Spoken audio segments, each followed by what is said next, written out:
So how did Good Day come about? Were you guys, was it literally a good day that you guys were having when you got in the studio to work on it? Actually, Was there a meaning? Yeah, go ahead. Sorry. for me, they were already recording the record. This was like after all non-po folks. They were trying to do a record without V on it, without a hit, Here, y'all jump on this. And hell, I got to the station, 2 days later. They were Yeah. always trying to make the record. There was a guy named Al 360, and Okay. he had been around that route. Shout out to PA and Harrisburg hip hop, Philadelphia, and he had been around that route. He was like, I think if I do this record, produce this record, y'all would sound good on this. And all the other guys had heard it, and I hadn't heard it yet. And so they were trying to get that one out around me, and it was an engineer that worked for all of us.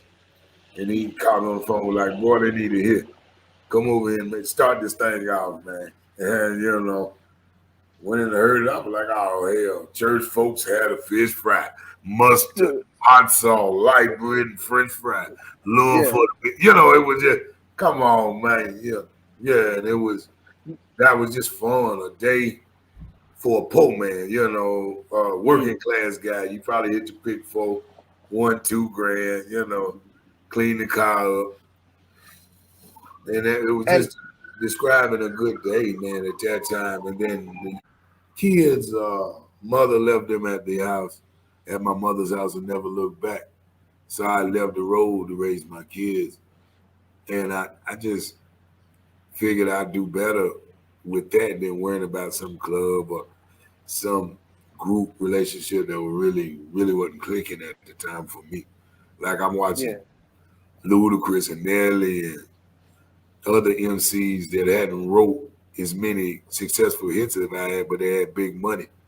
And then I'm walking around with 6 cats that, hell, y'all gambling with house money. You walking around with me, you ain't writing this shit. And so it's like, we grown. And if you ever watched NWA, it became like that. And I was more Ice Cube, Drake, the last to go, loyal to a fault.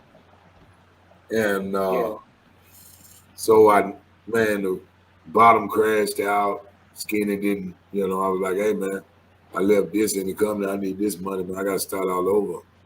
And he ain't have it. So then so it began to be a problem.